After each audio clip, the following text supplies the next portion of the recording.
Muito bem, pessoa na qual agradeço o CRC São Paulo pela oportunidade de estarmos fazendo esse trabalho de divulgação. A Escola de Governo que nos traz aqui neste dia. É uma honra poder apresentar esse tema de uma forma um pouco diferente.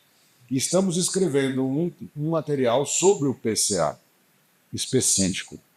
E, em especial, poder ter essas duas formações e trabalhar com licitações já nos deu a oportunidade de enxergar, de fazer a ponte entre o direito e a contabilidade. E na prática a gente tem chamado isso de chão de fábrica, ou seja, é o que tem que fazer. A lei de licitações, até o artigo 18, ela fala tudo menos licitação.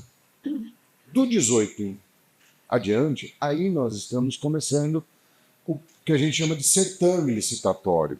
E o problema dos colegas advogados, com todo o respeito, é que muita gente começou a ler a lei a partir do artigo 18, deixando para trás importantes conceitos, e um deles é o planejamento das contratações, cujo resultado é o plano de contratações anual. Mas não dá para começar esse assunto sem fazer um apanhado geral aí do próprio planejamento orçamentário. Por conta disso, então, temos que seguir um roteirinho. Existe uma ordem cronológica natural nestas proposições aqui. A gente chama de DOM PPA.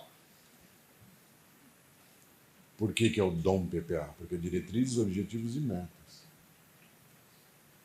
Aí você decora. Se tiver que fazer concurso público, entrar no Instituto de Previdência, você já... Faltou uma questão para eu estar no Instituto de Previdência de Campinas. Uma. E a culpa era da Malala. Eu não sabia que a Malala era... Não. Ela tinha sido prêmio Nobel. E por que motivo? Caiu na prova. E aí eu não estou aí com vocês nos institutos de previdência. Aí passou o bonde da história e, enfim, fui fazer outras coisas. Lei de diretrizes orçamentárias, ela é MP, metas e prioridades. Metas e prioridades da gestão. PF é aquela comida do almoço. A lei orçamentária anual, ela faz o que com o P e faz o que com o F? Fixa, prevê receita e fixa despesa, dois verbos. E o PCA, que o senhor bem comentou, também tem um processo de memorização que é o ID, que está na moda agora com essa questão de tecnologia. Identificar demandas. Essa é a finalidade. Então, as leis em conjunto, e elas trabalham em conjunto, apesar da cronologia, elas estão vigentes ao mesmo tempo. Elas funcionam. É como uma aeronave que vai levantar voo. Você vai ligando os motores. Então, primeiro faz um planejamento maior, depois dá uma olhada no que vai rolar no exercício seguinte, faz a LDO, coisa que já fizemos nos municípios, e agora já estamos na expectativa de receber a LOA, e é na LOA que temos, então, o detalhamento do orçamento do Instituto de Previdência. Até porque existem municípios que não têm Instituto de Previdência e eles continuam lá chamando a lei do orçamento de lei que organiza a previdência local e a atenção à saúde também. E o PCA, apesar de não estar na lei complementar, olha só, a confusão começa aí. Ele tem uma força normativa da lei de licitações, como uma lei de direito financeiro. Então, temos que seguir? Sim, o Tribunal de Contas já baixou resoluções dizendo é para fazer o plano de contratações. Quem faz? Cada gestor. Mas vamos chegar lá, vamos com calma. Antes de avançar, a gente tem que entender que nós estamos falando de meta. Isto é o símbolo de uma meta. do tiro ao alvo. Talvez ao Álvaro. Tem algum Álvaro presente? Não, né? Do Adoniran, aquele músico paulista. A meta se torna relevante por causa do Tribunal de Contas e o EIGM, que são os indicadores de qualidade da gestão, de acurácia e eficácia. Então, esse conjunto, PPA, LIDEA e LOA, é que criam as metas. Não adianta criar meta na LOA. Não adianta querer resolver esse problema na LOA. Então, hoje nós estamos preocupados com o planejamento orçamentário, porque eu tenho que prestar contas das metas. Eu tenho que passar resposta das minhas metas para o Poder Legislativo acompanhá-las.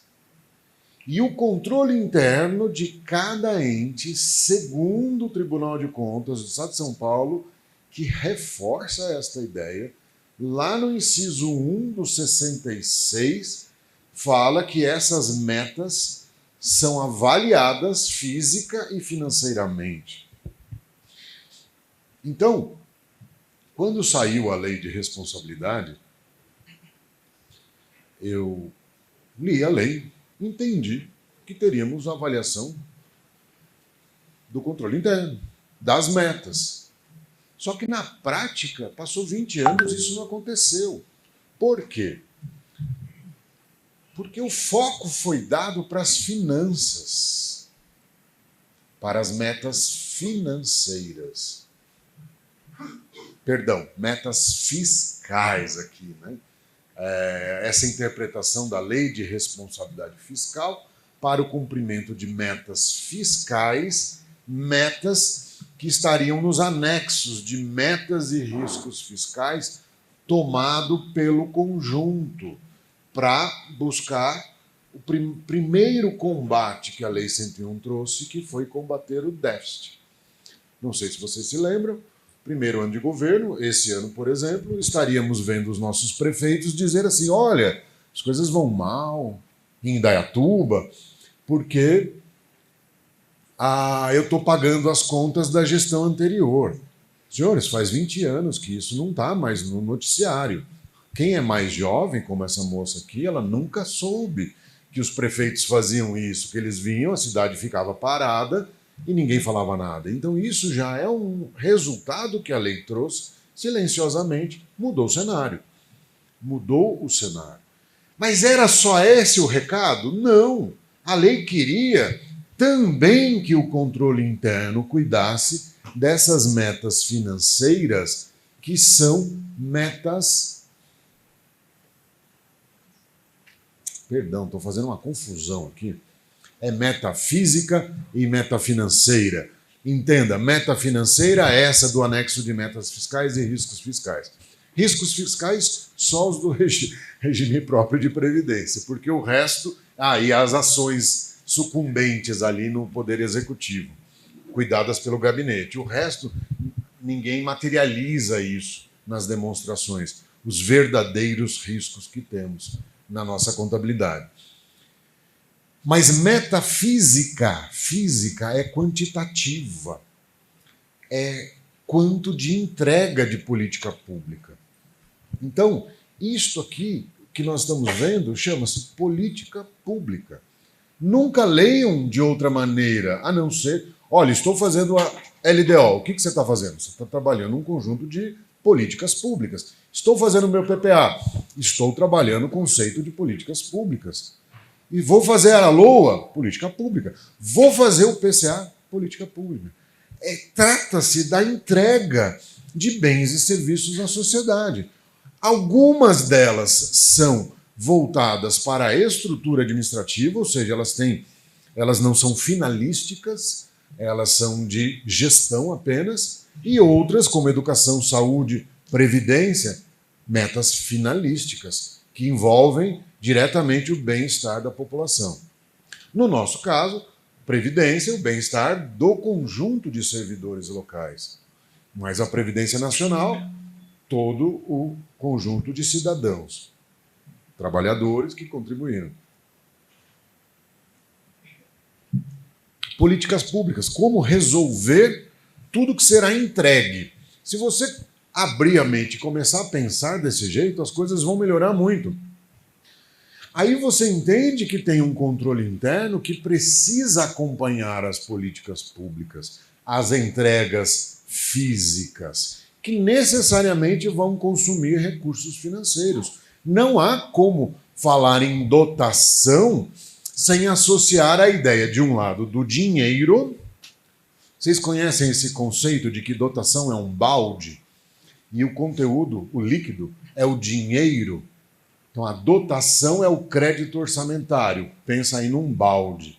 E o que vai dentro dele é um líquido, que aí pode ser associado com a ideia do dinheiro. Então, eu preciso de duas coisas. Eu preciso de créditos orçamentários para fazer a execução orçamentária, mas ele necessariamente tem que estar recheado de dinheiro. E por causa disso, o artigo 157 da Constituição fala que é vedada a alteração orçamentária que não esteja lastreada em recursos financeiros. A 4.320, esta, fala no 43 que, olha, nós temos umas regras ali para fazer alterações orçamentárias. Então, tudo isto são metas a serem executadas, que vão ter contratos. E esses contratos serão pagos com dinheiro. Simples assim. A peça ela é realística. Para ajudar, eu coloquei em ordem cronológica aqui, ó. Plano de contratações anual do ano seguinte. Primeiro, leis como plano diretor, DSR. Esta sigla quer dizer setoriais, regionais e nacionais. NSR, né? Nacional, setorial e regional. O planejamento pode ser subdividido. E por causa disso, nós temos a lei da educação, a lei da saúde, as leis específicas de cada setor, lei de resíduos sólidos, lei de parcelamento de solo. Todo esse conjunto normativo precisa ser entendido e conhecido para subsidiar o meu PPA. Sem conhecer a realidade normativa local, como que eu vou propor planejamento? Então, estivemos a convite do Valfrido, que foi para Itu, né? Estivemos lá em Itu, e tem alguém de Itu aí? Da Cidade Nova? Não tem ninguém de Itu. O Valfrido estava lá como secretário de Finanças, que tinha sido lá de Indaiatuba, mandou me chamar para falar sobre regionalismo do planejamento, porque é importante. Tinha lá uma Vila Pobreza que ficou esquecida, ao mesmo tempo que a prefeitura tinha negociado o terreno, que nem lá em Campinas existe um grande terreno em Itu que era do Exército. Aí houve uma permuta e a cidade então ganhou um novo endereço chamado Nova Cidade, que precisava de desenvolvimento. Aí era Vila Riqueza. Então tínhamos lá Vila Pobreza e Vila Riqueza, dois aspectos regionais do planejamento. Então, parcelamento de solo, fundamental. Onde é o centro, onde é a periferia, qual é os limites, quais são as zonas consideradas urbanas em que eu lanço IPTU, tudo isso precisa ser cuidado antes de começar o planejamento. E por que eu usei essa imagem do violão? Para dizer que cada linha dessa aqui, ó, é uma política pública, é uma meta a ser perseguida e entregue à população. Trata-se, portanto, da mesma política pública que está na LOA, é a mesma que está na LDO e a mesma que está no PPA. Portanto, não são peças diferentes. A compatibilidade, ela não é só uma coisa nominal. Olha, o PPA tem que ser compatível com a LDO, que tem que ser compatível com a LOA. A compatibilidade é algo que exige identidade de políticas públicas, porque é a mesma política pública que foi criada no PPA, por isso que existe em alguns sistemas o cadastro no PPA, Mas o código ele é carregado para a LDO e carregado para a LOA. Aí aqui ó, eu tenho leis de alteração orçamentária, projeto de lei de alteração orçamentária. E essa sigla aqui, eu fui professor de cursinho, então a gente tinha que ensinar os alunos a fazer. O que é TRT? Transferência, remanejamento e transposição. É outro capítulo da história da execução orçamentária que ninguém entende.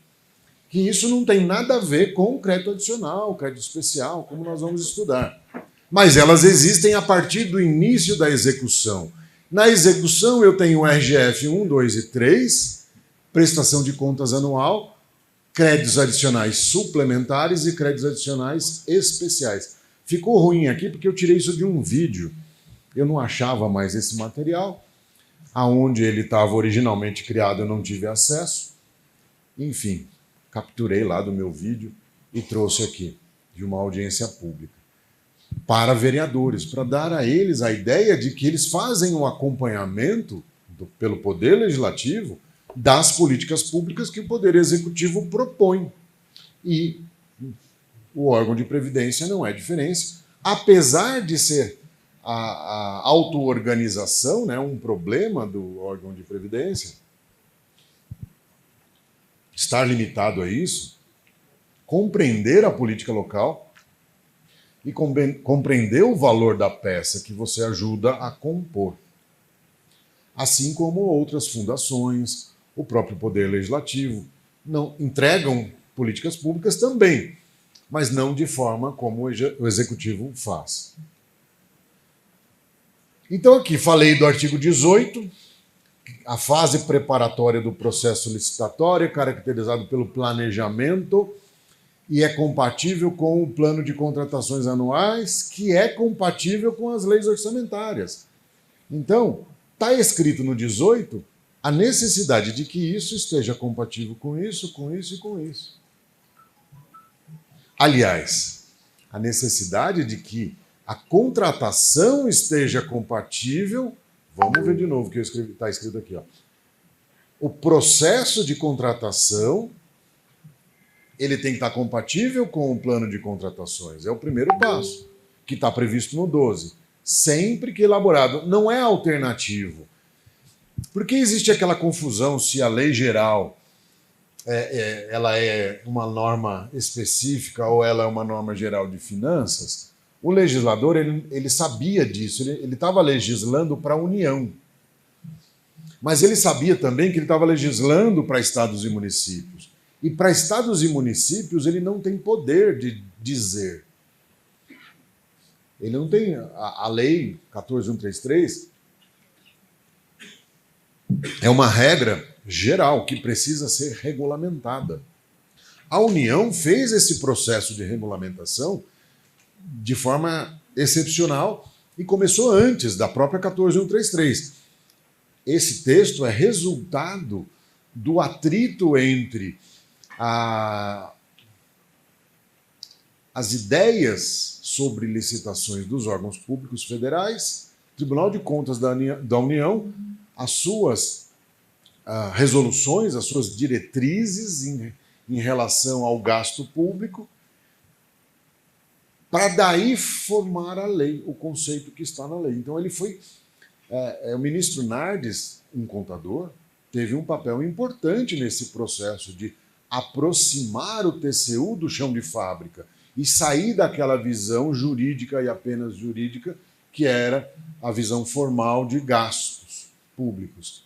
Com isso, há uma evolução, e essa evolução está embutida na lei. Então, para fazer dar certo, eu preciso compatibilizar o conjunto de contratos que eu tenho em andamento hoje com as minhas dotações e estas, por sua vez, princípio da compatibilidade orçamentária, do artigo 16 lá da Lei de Licitações, da lei 101, perdão, artigo 16, princípio da compatibilidade. Todas as peças são compatíveis, porque elas tratam do mesmo assunto. Se eu pudesse dar um clique aqui, eu abriria uma ficha, teria um código da ação governamental e essa ação governamental estaria inserida num programa de governo.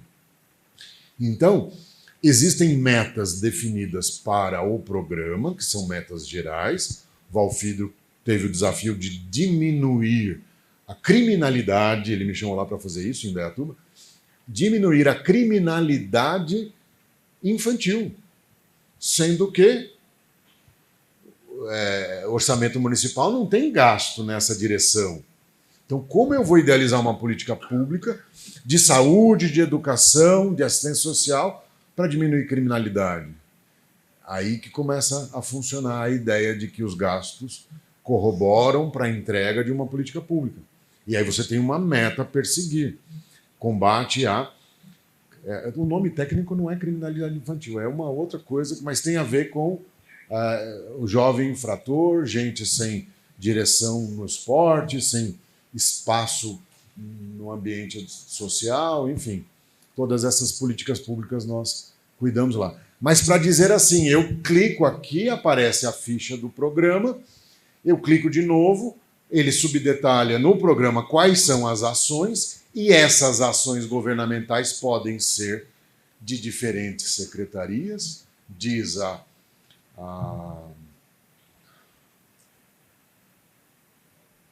42, portaria do Ministério do Orçamento e Gestão, 42 de 99. A Covid está tentando, mas não consegue, né? Lá a portaria 42 nos ensina que as ações podem combinar com programas diferentes. E a melhor imagem disso é quando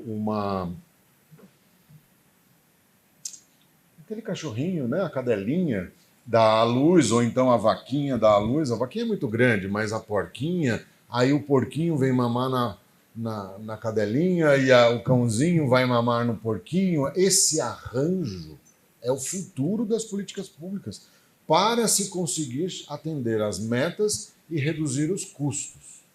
Única forma inteligente de fazer política pública com pouco dinheiro e maior eficácia e maior efetividade. É você fazer o arranjo, que nem toda programa vai estar vinculado a uma das ações que está no anexo da portaria 42.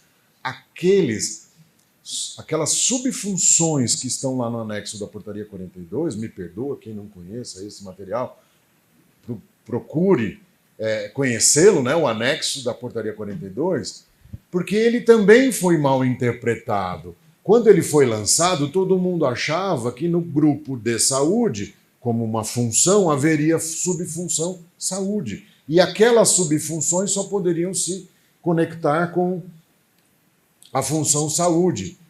Quando não é verdade, né? Capacitação e treinamento tem em todas as secretarias. Por que eu não organizo? Opa, é isso que o PCA está pedindo. Cara, o PCA está fazendo uma conexão com o passado de 1999, dizendo, cara, faz 20 anos ou mais, com certeza mais, que isso está errado.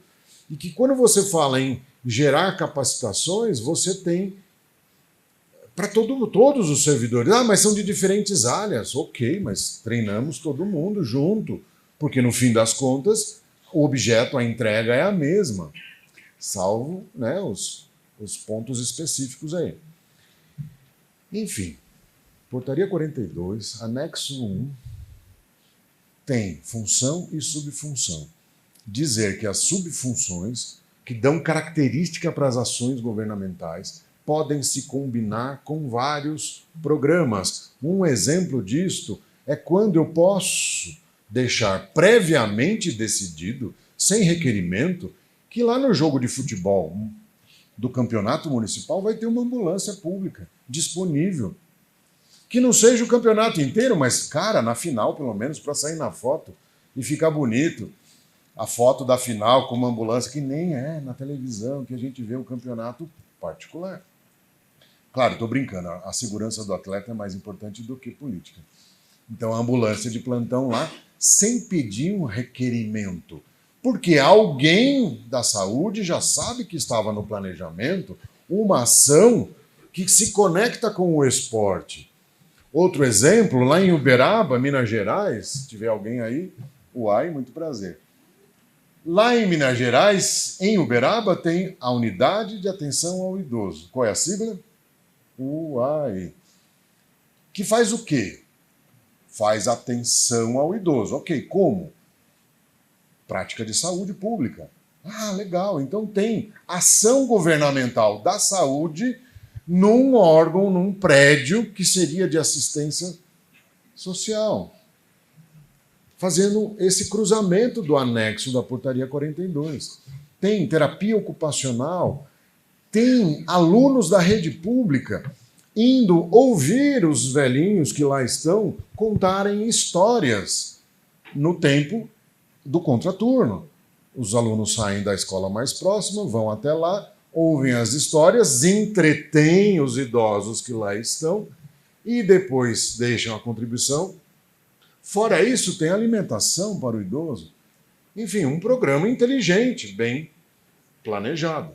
Então, é um exemplo de política pública multi-secretaria, multi-órgãos e desengessando essa visão que ficou presa no anexo 1 da Portaria 42 de 1999 do Ministério do Orçamento, Planejamento e Gestão, MPOG.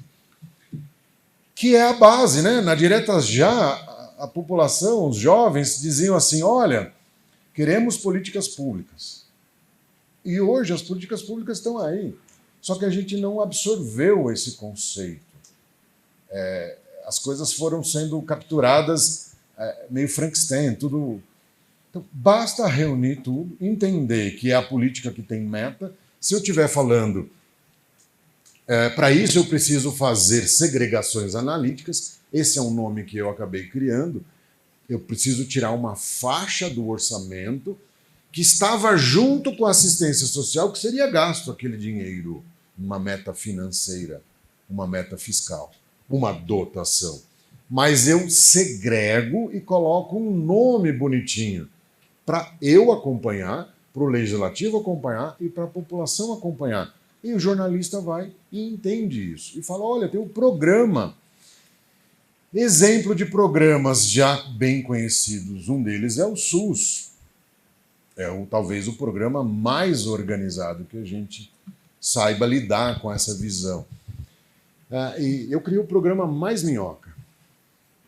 Teve o Mais Médico, né? Naquela época eu falei, eu vou criar um programa didático que é o Mais Minhoca. Que é do governo passado, lógico. Quando minha turma entrou, a gente acabou com o Mais Minhoca. Onde já se viu, né? Envolver a agricultura familiar, envolver, portanto, remuneração da zona rural, envolver as escolas da zona rural num trabalho diferenciado de utilização do espaço público para que ele não seja depedrado no final de semana, fornecer alimentação para aquela comunidade, capacitação para a agricultura familiar, pôr dinheiro no bolso, porque aí a educação pode comprar esses alimentos. Enfim, faríamos da escola municipal, da zona rural, algo diferenciado através de um programa chamado Brincadeira, né? Não é esse o nome, é o Mais Minhoca. Só que mudou o governo, descontinuou o programa. E assim a gente tem visto as políticas públicas. Algumas se perpetuam e outras são de acordo com a inteligência daquele governo. Avancemos para a parte chata.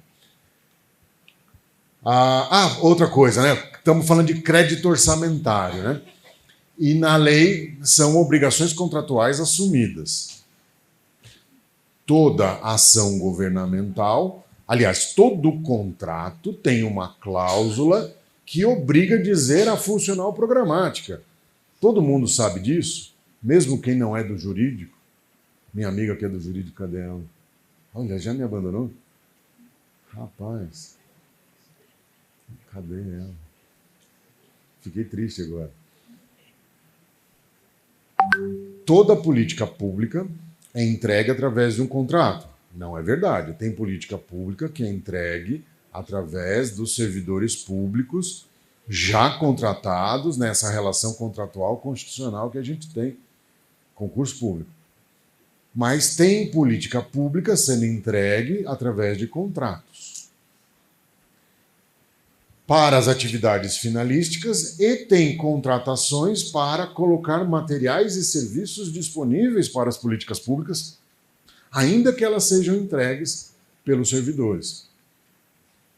Então, toda obrigação contratual legal está amarrada a um crédito orçamentário.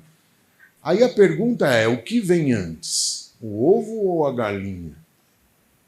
Acho que tem até uma brincadeira. O que vem antes? O ovo ou a galinha? A política pública, o crédito orçamentário ou o contrato? Chega uma hora que o contrato é estável. E aí você começa a vê-lo existindo todos os anos. E alguém inteligente fala, não preciso mais administrar isso aqui porque está sob controle. Então tira do plano anual de contratações, do plano de contratações anual. Nós estamos treinando para não falar errado e eu falo errado. No governo federal, essa ideia surgiu como PCA, não, surgiu como PAC, Plano Anual de Contratações. Quando vem a lei, no artigo 12, ela usa esse termo, PCA, que é muito melhor, porque é plano para as contratações e ele, então, é anual por causa do ciclo orçamentário ser anual. O PPA tem características de médio prazo? Sim, porque de longo prazo é 20 anos. São os planos nacionais de educação, de saúde. 4 anos, médio prazo. Ele tem, então, o Diretriz, Objetivos e Metas, é o DOM PPA, elaborado no primeiro ano de mandato, então nós estamos vivendo este momento intensamente, do primeiro ano de mandato. Vamos planejar os próximos 4 anos para que, em 2026, eu comece a fazer a execução daquilo que eu planejei. Encaminhado, então, à Câmara Municipal até 31 de agosto do primeiro ano de mandato e é votado até o final da sessão legislativa. Por que isto? Esta é a agenda da Constituição, mas os municípios podem interferir nisso. Então, está fora da ordem cronológica isto aqui. Ó. Quem fez a norma constitucional não entendia, perdão, aqui é a lei complementar, não entendia que o planejamento no primeiro ano precisaria começar antes. Aí vinha aquele problema, puxa vida, mas as equipes acabaram de chegar. Então ficou uma briga pelo sim, pelo não, jogou para o final do ano. Mas tem município que está antecipando isso. E tem município que está gerando uma chamada janela de oportunidades, que é colocar isso junto com a LOA e aprovar. Põe a LDO, fake, porque ela não contém os códigos corretamente, e depois o PPA atualiza os anexos da LDO. Essa é uma jogada do primeiro ano de mandato. A LDO, metas e prioridades, o nome já diz, metas e prioridades só para o ano seguinte. Foi previsto na Constituição, mas ela recebe um contorno normativo na Lei 101. Inovações e exigências que fazem com que a LDO seja a manual de finanças do seu município. Tudo que estiver na LDO é o manual de finanças do seu município. Existem LDOs que são bem feitas e outras que são Ctrl-V, Ctrl-C. Paga-se caro para uma terceirizada fazer isso e ela não atende à realidade local. E aí começam os nossos problemas de ficar tudo fora de sintonia. Encaminhado para a Câmara Municipal no primeiro semestre e tem que ser votado na primeira sessão legislativa, até, senão não sai de férias, o vereador sabe disso, não sai de férias, mas este prazo também é ajustado na lei orgânica do município. Antes da elaboração da LOA e segue suas diretrizes. Ok. A LDO tem conteúdos obrigatórios. Lembra que eu comecei mostrando a meta e a lei do Tribunal de Contas, a lei complementar, que estrutura a fiscalização do Tribunal de Contas? E aqui, ó, avaliação de resultados. Quando eu li isso aqui, eu falei, cara, só pode ser aquela prestação de contas quadrimestral, que já é para fazer mesmo. Cara, mas só eu pensei assim. Ninguém mais pensou como eu. Que o relatório de gestão fiscal é quadrimestral, mas a gente teria também um relatório de avaliação de resultados, definido na LDO. Isso sempre foi assim, está lá desde antes, mas nunca a leitura foi esta. E também o controle de custos. A gente imaginava que falar de custos numa ação governamental já era o suficiente para dizer que o orçamento é uma curva ABC em que eu trabalho todas as minhas necessidades ao mesmo tempo e uns contribuem mais para o resultado e outros menos. Então, comparando com a área privada, seria ali um modelo de custo. Mas não, é muito mais do que isso, né? O custo, ele recebeu uma norma técnica específica no final do ano. Começou a vigência no ano passado. A norma no final do ano 23. Em 24 já tínhamos a norma e agora em 25, não, é ao contrário. A norma foi feita 24 para vigência em 25, né? 1º de janeiro de 2024. 24 já era vigente. Perfeito. A norma técnica de custo, aí o Roberto, que é especialista em custo, nunca perco as aulas do Roberto. O assunto hoje é custo? Não. Vocês perderam, então podia ser, né? Mas quando tiver, não perca a oportunidade, uma visão geral de custos, porque custos é o seguinte, se errar as premissas, o prédio sai todo torto. Então a base é mais importante do que a própria execução. A execução você pode até dar umas marretadas, não é verdade? Faltou alguma coisa aqui, você compensa lá, você faz uma nota explicativa dizendo do seu erro de compreensão, mas você chega nos números. Agora, se não conseguir acumular números nos lugares corretamente, o prédio vai ficar torto. Vai sair tudo errado. Então, duas coisas ali, né? Controle de custos e avaliação de resultados. Limitação de empenho. Esta é da Dilma, isso aqui, ó. Ela fazia decretos de limitação de empenho que não cortavam nada. Eu não sou contra nem a favor. Só estou relatando fatos. E aí, quem era do setor técnico percebia. Cara, tem alguma coisa errada, porque toma providência. Eu tenho cliente com problema no STJ, perdão, até hoje por conta de decretos que não... Ah, por causa do som. Perfeito. Desculpe. Eu fico incomodado com a lâmpada e fico querendo me esconder. E aí, eu estava falando dos decretos que controlam a execução orçamentária, que você faz o decreto de contingenciamento. É isso aqui. E isto é um princípio que está no artigo 1º da Lei 101. Equilíbrio entre receita e despesa. Isso é básico. E é isto que mudou o cenário político.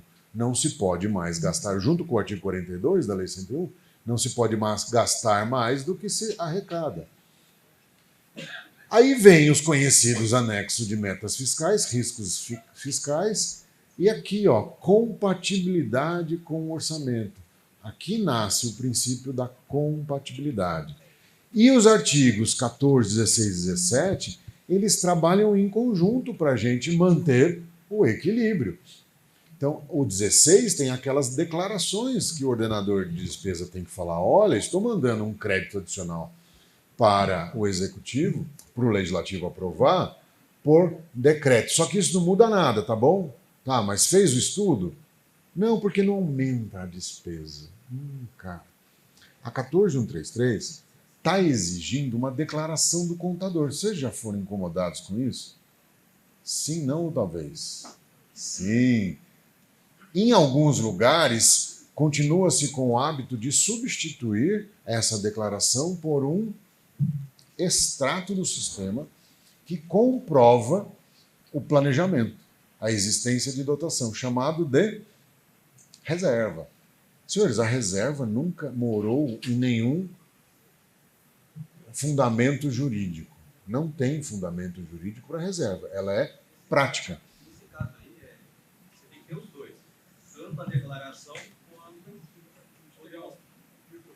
quanto demonstrativo. Só um segundinho, deixa...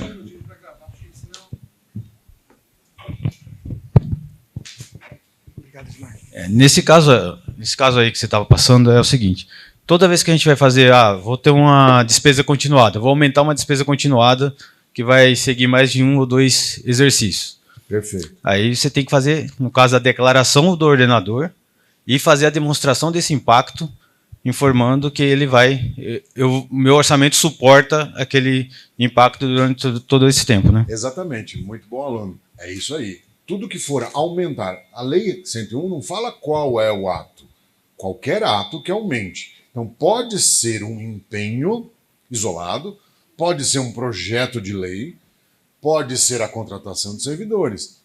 O que não estava no planejamento é objeto desse relatório de impacto. E o oposto é verdadeiro. Contrário senso, se eu provo que já estava planejado, impacto zero, por causa do princípio do equilíbrio. A metade das laranjas lá do... Metade das laranjas, você conhece isso aí, não? Da laranja tem 2 metades, aquela música romântica lá do como é que chamava o pai da mocinha bonita? Fábio Júnior. O Fábio Júnior. Ele falava, né, das metades da laranja. Então, uma metade é a receita, outra metade é a despesa. Elas se juntam, ficam em equilíbrio. Se alguma coisa ameaçar esse equilíbrio, chama o contador e fala, tá lascado, né? Fala assim no relatório, né? Não faça. Pode proibir o gestor de fazer qualquer ato que aumente o gasto? Não, a gente não tem o poder de dizer não faça. E se eu fizer algo pesado, eu vou ser mal visto lá na minha prefeitura, no meu órgão público. Então, eu falo dos problemas. As soluções é por conta do gestor. Eu posso indicar, talvez, a redução constante da despesa, porque ela já é um parágrafo que está na LDO, né? Que é aumento da receita ou redução constante da despesa. 2 coringa que a gente usa para justificar esses relatórios mal feitos. Mas o contador está sendo chamado para dar a declaração de compatibilidade disso tudo aqui, de olhar para o violão, entender tudo que nós estamos falando e dizer, olha, este contrato aqui vai para frente que está tudo certo, inclusive ele tem a dotação. O objetivo é saber se tem a dotação, porque se não tiver, falha lá no artigo 18, porque não houve a compatibilidade. Logo, o que eu tenho que falar como contador? Falar, gestor, temos um problema aqui, precisa de projeto de lei de alteração orçamentária, precisa de projeto de lei de créditos adicionais ou especiais. Enfim, dependendo do problema e da solução que vai ser dada. Esgotamos aqui? Sim. Avançando, a lei do orçamento. Durante muito tempo, a gente fala que a lei do orçamento brilhou sozinha na constelação do planejamento. Ela era importantíssima. E com as alterações constitucionais e da lei complementar, a importância da LOA foi diminuindo. Mas não anulou completamente. A crítica que eu fiz é o seguinte, orçamento da Seguridade Social. Existe município que não tira essa palavra aqui do artigo 1º da LOA, mesmo que não tenha Instituto de Previdência. E aí você fala, mas fica estranho. Fica. Orçamento de investimentos, isso aqui não existe mais. E as pessoas continuam dizendo lá no parágrafo 1º, no Ctrl+C, no Ctrl+V, que a LOA tem essa finalidade toda. No primeiro artigo de toda a lei é o carro abre-alas, né? Que nem a escola de samba. Tem o carro abre-alas. Carro abre-alas não, tem a comissão de frente. Peraí, que eu estou falando besteira. A comissão de frente é a ementa da lei. O que essa lei vai dizer? Aquele resuminho à direita. Aí logo no artigo 1º tem a comissão, o carro abre-alas. Agora eu falei certo. Avançamos aqui. Então, previsão, projeta a receita e fixa a despesa para o exercício seguinte. Essa é a função. Projeta a receita, fixa a despesa. O executivo tem a tarefa de reunir, de consolidar o planejamento, tem um prazo, tem uma agenda, mas tem também a participação popular, audiências públicas são exigidas até pelo Estatuto das Cidades, e para a própria lei de responsabilidade. Um dos meios é a audiência pública. Não é o único, e as pessoas se esquecem que a audiência pública é um dos meios, mas você pode ter site interativo, você pode ter um app interativo para receber sugestões, críticas e alterações dos projetos de lei vigentes. Não só os que vão ser submetidos ao processo legislativo, mas o PPA e o planejamento vigente. Um appzinho no celular hoje faria esse papel de ser uma ágora pública e permitir a participação popular. Porque este é o objetivo. Veja só, não é o objetivo a audiência, o objetivo é a participação.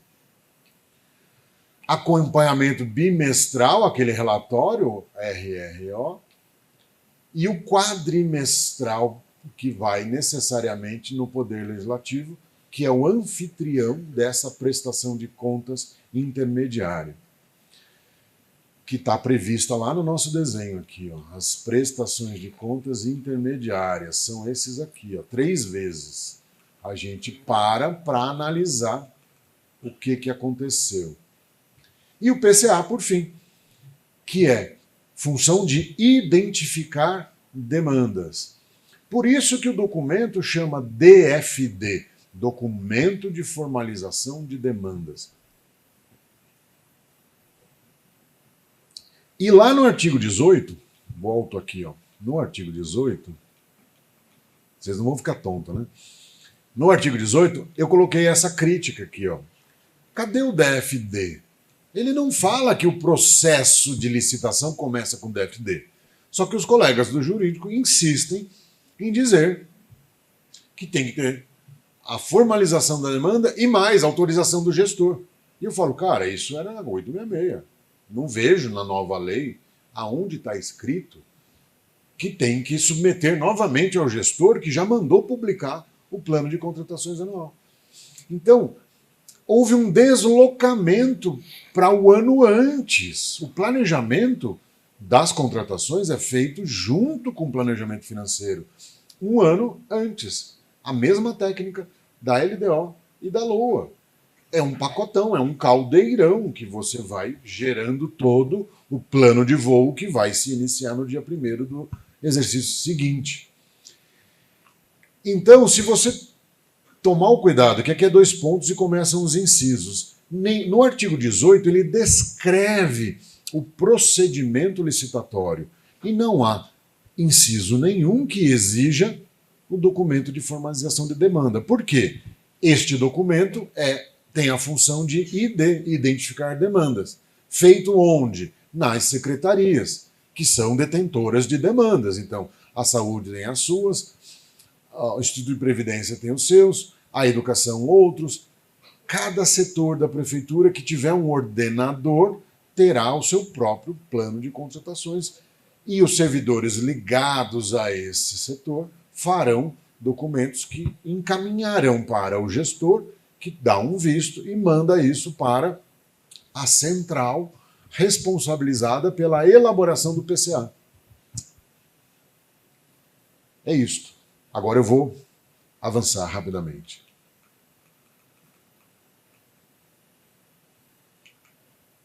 Então, trata-se de um documento cujo objetivo dele é dar transparência. Não tem participação popular aqui obrigatória, mas o objetivo é dar transparência. E mais ainda, né? Permitir o acompanhamento permanente do ordenador, segundo o mapa de risco.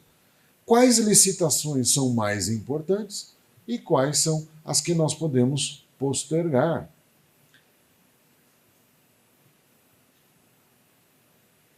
Então aqui é um recorte, isso foi tirado no manualzinho lá do estado de Santa Catarina, em que eu tenho um calendário e os atrasos aqui possíveis. Para esse caso, 99 dias está no amarelo, 67 dias no vermelho, 37 no amarelo. Por que 37 é diferente de 99 e eles estão no amarelo? Por conta do risco de não entrega, pode ser maior para um, maior para outro. Então o PCA é o mapa do setor de licitações, feito pelo ordenador, que depois vai despachar cada um dos pagamentos, uma vez que autorizado já está previamente, se faz parte. Se o documento de formalização passou pelo ordenador, ele olhou, concordou e deu ok. Isso foi para o PCA. Ele mandou publicar, pela segunda vez ele está tendo contato, mandou publicar o PCA no Portal Nacional de Contratações Públicas. Ele mandou colocar isso também no site do órgão no qual ele é o ordenador. Ele deu transparência, deu divulgação. Agora tem que pedir para ele de novo, o gestor, o senhor autoriza a gente fazer aquilo que está combinado? O que ele vai dizer? Sim. Tem alguém do RH aí que cuida de RH? O RH pergunta para o gestor se é para rodar a folha? Não vejo isso, né? Ou gestor, eu preciso de uma autorização aqui para poder fazer o adiantamento quinzenal. Não, tudo é feito, submetido, processado e vida que segue. Porque isso é uma obrigação constitucional e legal.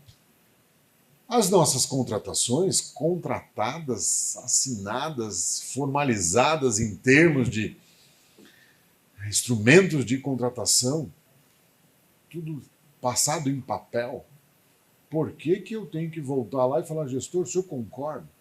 Agora, a Lei 101, a Lei 14.133, ela falou o seguinte, que no começo de cada ano nós temos que revisar as nossas contratações e reafirmar a vantajosidade.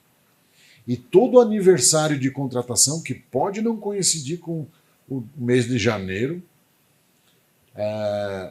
eu tenho que reafirmar vantajosidade. Então, essa é uma obrigação que os novos gestores têm e que também, como é um assunto do chão de fábrica, o jurídico deixa passar.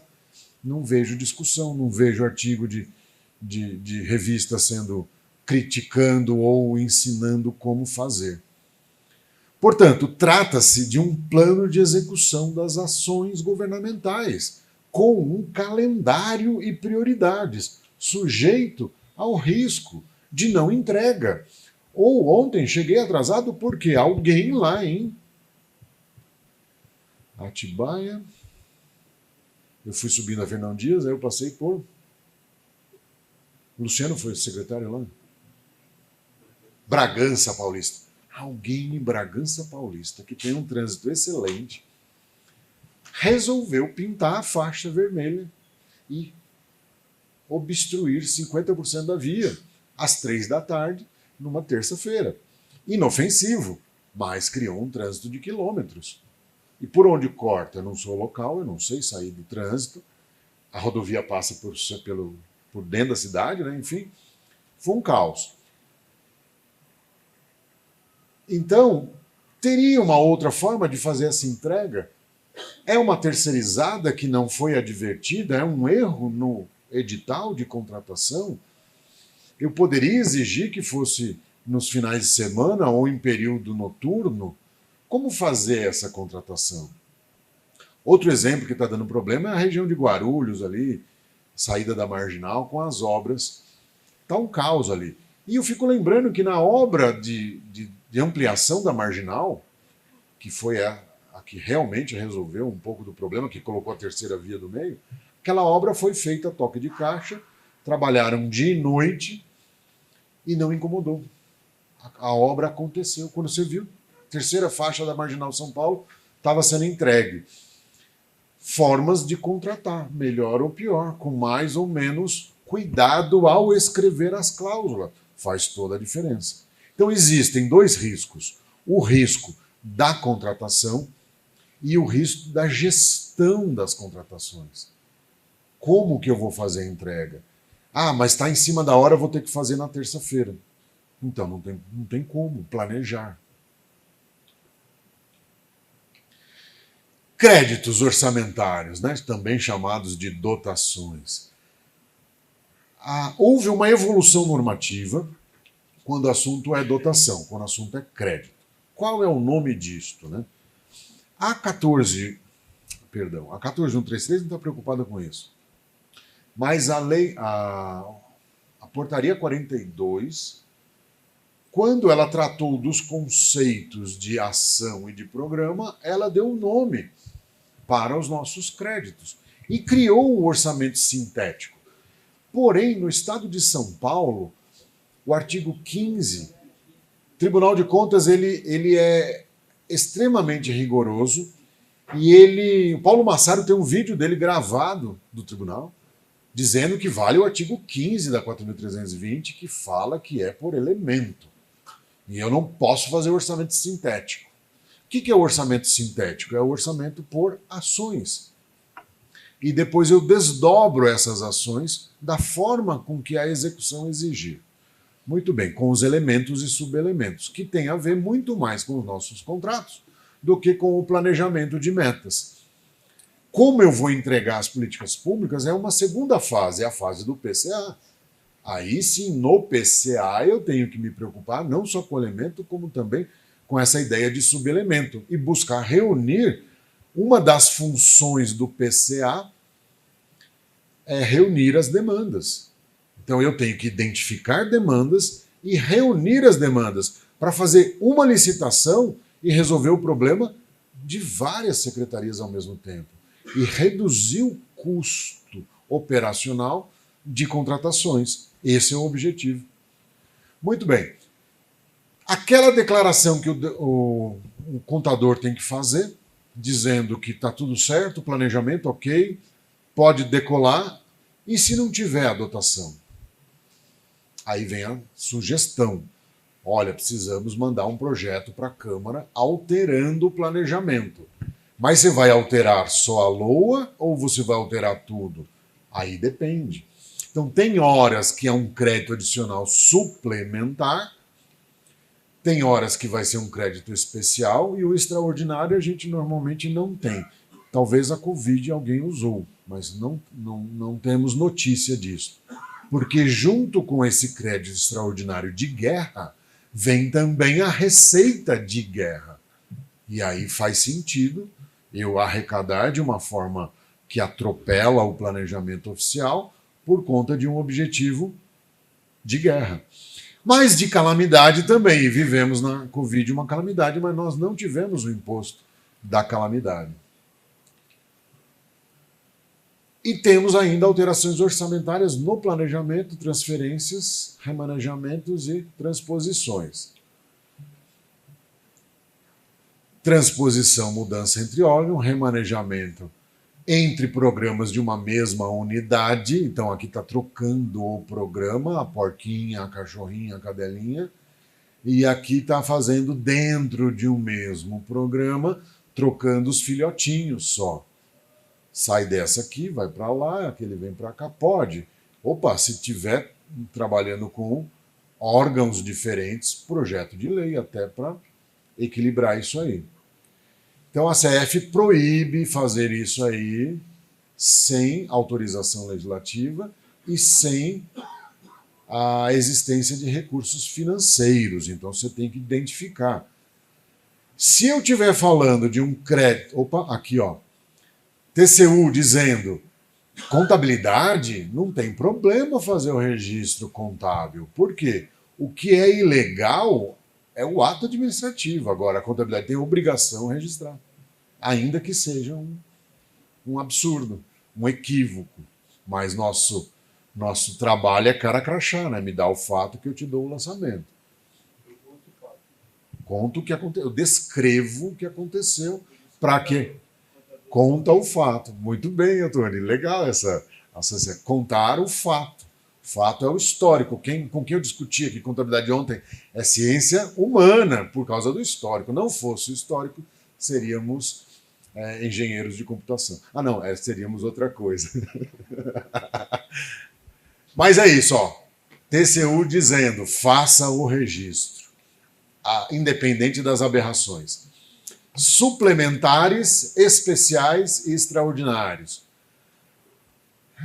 Estava lá na 4.000, mas não tinha profundidade do equilíbrio, né? O que é essa tal de profundidade? Isso aqui eu colei. Não sou o autor de 100% disso. A lei complementar, a minha planilha não deu tempo de resgatá-la.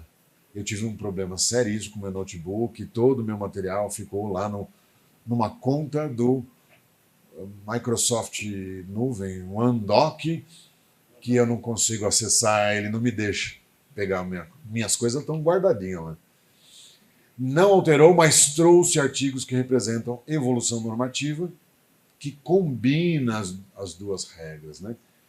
Então, precisa de autorização legislativa, ok, precisa, claro, mande para o legislativo. Só que tem uma ideia de jogar um limite na LDO. E eu já estive nesse recinto com o autor dessa aberração. Cara, tá tudo indo para esse lado, mas tem esse caminho que é um atalho mais curto, é mais fácil. Pode fazer o atalho? Só que o nosso colega, Flávio, foi do tribunal. E aí, a publicação dele está lá nas páginas do tribunal. Então, parece até norma do tribunal. Olha que legal. Todo mundo passou a adotar uma margem de autorização prévia, legislativa, na LDO, dizendo, olha, está tudo autorizado, vamos fazer TRT aqui à vontade, até 10% do orçamento. Ou até o índice que tiver na LDO. Ah, que mal que tem, diz o Flávio no artigo dele. Que mal que tem em dar um cheque em branco para o gestor. Então, já era problema aquela ideia de autorização legislativa na LOA, geralmente é o parágrafo 3º, não, parágrafo 4º, alteração legislativa, tem 5 parágrafos, né? Geralmente é o último que... A LOA ela é muito sintética, 5, 6, resolvido. O que ela é, aqui a receita, aqui a despesa, essa questão do crédito suplementar, autorizado pelo legislativo até o índice da inflação, aí você fala, cara, eu não entendo por que autorizar na LOA o índice de inflação se eu já tenho um trabalho de planejamento, de projetar as receitas e projetar as despesas segundo a média dos indicadores da nossa macroeconomia. Então a despesa já está com um plus de atualização monetária. Não faz sentido eu dar um crédito genérico. E aí, outra crítica que eu faço, além dessa da LDO, é dizer a base de cálculo. Então, ó, a resposta é que mal que tem autorizar o executivo a gastar mais naquilo que já estava combinado com a população através dos vereadores. Não há mal nenhum. Então, o crédito adicional suplementar é fazer mais do que já se tinha planejado. Por isso que não tem impacto.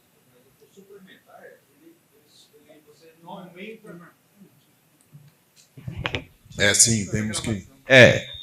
No caso, o crédito suplementar, ele não aumenta o orçamento. Ele só muda as dotações. Por isso, no caso o parágrafo terceiro aliás, o inciso terceiro do parágrafo segundo diz isso que você acabou de dizer. Então. É o que eu já vi em alguma LDO, por exemplo, que dava autorização, inclusive, para créditos especiais, que é aquele caso onde nós não temos a dotação e tem que criar uma dotação que não foi previsto na LOA. Não precisa nem de audiência pública, né?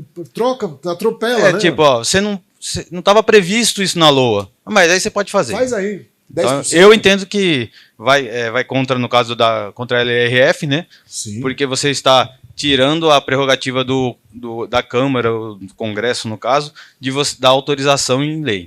Perfeito. Né? Interferência nos poderes. Aí eu vi um detalhe ali que você colocou que, no caso do crédito extraordinário, você não precisa da autorização, no caso. Vai por decreto e depois passa pela apreciação e os ajustes. É tão urgente o gasto que primeiro faz e depois arruma. Não. Todos os outros, muito bem lembrado. Mas eu vi isso numa LDO, eu achei muito estranho essa questão da autorização do crédito especial. Do suplementar tudo bem, porque está previsto na LF um percentual sobre a RCL, né, tal, e toda aquela história. Então, não é bem assim. Era aí que eu estava falando. Tá? Eu não, a base de cálculo. Eu posso autorizar gastar mais no que estava combinado. O que foi combinado? Um programa e uma ação foi votado. Naquela ação, eu posso gastar mais.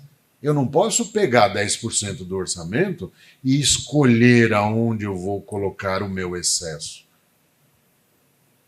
Aliás, o excesso eu posso. O que eu não posso é por anulação. Porque senão eu estou invertendo as prioridades que o legislativo assim definiu. Por isso que é proibido. E proibido também fazer isso, já que por lei seria esquisito, por decreto mais ainda. Então, é uma lógica, e o ponto é esse. O inciso 3 do parágrafo 2º do 43, que faz o mesmo efeito de uma lei de transposição no crédito adicional. Só que desrespeitando, aí cria o gatilho, que eu chamo esse artigo 4º da LOA, gastar mais 10% se houver financeiro. Ok, a gente, na hora de projetar a receita, eu não sei exatamente quanto vai ser. Então eu posso dar uma margem, isso está ok, mas para gastar naquilo que já foi combinado. Se já foi combinado, crédito adicional suplementar. Se não estava combinado, opa, arrumar o PPA, arrumar a LDO, arrumar a LOA, identificar a receita claramente e mandar o projeto de lei. E isto agora é assunto do nosso documento chamado... esqueci. É um nomão comprido assim. Está no artigo 72 também para as dispensas, que é a declaração do contador sobre a compatibilidade da despesa que se processa com o PCA, com a LOA, com a LDO e com o PPA. Esta é a tal da compatibilidade. Pois não. Então somos nós testemunhas disso. Só um minutinho, por favor.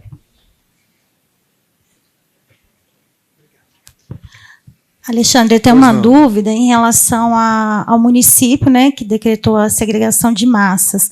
Como que eu faço com a lei orçamentária, por exemplo, 2025, que está sendo executada, e a gente também já tem que fazer a próxima, né?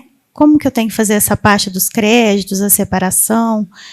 Qual a melhor forma? Eu penso que ser analítico. Eu chamei isso, coincidente, segregação analítica. Então, você tem a segregação de massa, você tem a segregação de metas, diferentes objetivos, diferentes indicadores, diferentes análises possíveis para esta situação A e para a situação B. E eu posso e devo usar as leis do planejamento para formatar marcadores de governança. O que é o RGF, se não marcadores de governança? De pessoal. Aqui, através do PPA e da LDO bem feitas, com cortes lógicos dentro da necessidade, eu crio indicadores que poderão ser adotados em relatórios locais, bimestrais, mensais, enfim, como indicadores de governança. Aí aquele índice não é só para o tribunal ou para fazer propaganda das metas públicas e das políticas públicas. Eu passo esse índice para acompanhá-lo e saber que existe uma métrica na leitura desse índice. Esse índice, eu ensino isso, e quando a gente faz isso, chama-se taxonomia, que é o que está faltando no Brasil no nosso planejamento. Nós já temos um grande trabalho. A professora Lene, que esteve conosco ano passado lá em Ribeirão, ela nos traz a ideia de taxonomia na área de desenvolvimento sustentável. Então já temos. O IGM, que poucas pessoas, eu e o Roberto, eu tenho certeza que nós lemos lá o manual do IGM. Mas ali tem uma taxonomia, porque são siglas que descrevem valores, e nós somos bons de históricos, porque a gente tem que saber o que significa aquilo tudo e onde encontrar nas finanças. E ao montar isso de forma organizada alfabeticamente, eu teria a taxonomia do IGM. Só que o IGM paulista virou o IGM nacional. Eu tenho cliente no Tribunal de Contas do Piauí e a gente lá está falando de IGM do mesmo jeitinho que fala-se em São Paulo. Por quê? A Atricom exportou a inteligência do IGM para o Brasil todo. Então, agora, o conteúdo do manual virou, de fato, uma taxonomia de planejamento. Então, recomenda-se, estudem pelo menos o IPLAN. Porque o outro, que é o IFiscal, a gente já sabe mais sobre essa inteligência de acompanhar as metas fiscais, que são metas financeiras. Mas o IPLAN nos lembra que nós temos metas quantitativas para entregar e fazer essas análises quadrimestrais, no mínimo, é também a criação de um indicador de acompanhamento qualitativo do que está sendo entregue. Aí começa a fazer sentido. Se eu não faço a segregação, aí como é que faz emenda de vereador? Cara, você faz uma segregação. Para quê? Para que você dê o seu nome lá. Você assina embaixo, você pode dar o nome que você quiser, mas você vai assinar embaixo o seu requerimento. E aquela emenda vai ficar sendo sua. Mas o que na verdade é? Como às vezes eu não tenho tempo no legislativo de conhecer a fundo o planejamento local, a gente vê todos os indicadores de fonte de recursos, enfim, toda a montagem do orçamento, mantém todos os códigos. Na prática é isso aí. Pega a ficha, copia, muda o nome, subtrai 1 milhão do valor anterior e cria uma segregação analítica de 1 milhão. Aí o vereador fala, essa é a minha emenda de 1 milhão para tal coisa. E aí ele começa a fazer um acompanhamento analítico daquela segregação. Então, fazer o orçamento é conhecer as necessidades analíticas a ponto de saber fazer o corte de cada coisa para criar os indicadores. Aí eu acerto. Quando eu não entendo do conteúdo do gasto, fica difícil de fazer o indicador. É um desafio. Por quê? No mínimo eu tenho, imagina, saúde do município X, quanto? 50 milhões. Cara, mas qual o corte? Ah, tem a atenção básica, então é um corte. Ah, eu tenho a alta complexidade, outro corte. Ah, eu tenho a farmacêutica, outro corte, muito obrigado. Epidemiológica, outro corte. E os cortes vão surgindo naturalmente na medida em que eu tenho entregas a fazer e que eu olho para as minhas entregas. Vacinação. Tivemos uma experiência com o Covid. Cara, não tinha no planejamento uma segregação, porque era vigilância epidemiológica apenas. Aí não, eu quero segregar analiticamente uma ação governamental para agregar o valor que eu vou gastar com as vacinas. Aí eu mostro de onde veio a fonte de financiamento, a aplicação do recurso. Foi aí que descobrimos também que não tínhamos o Código de Aplicação de Recursos nacional. Nós tínhamos no Estado de São Paulo.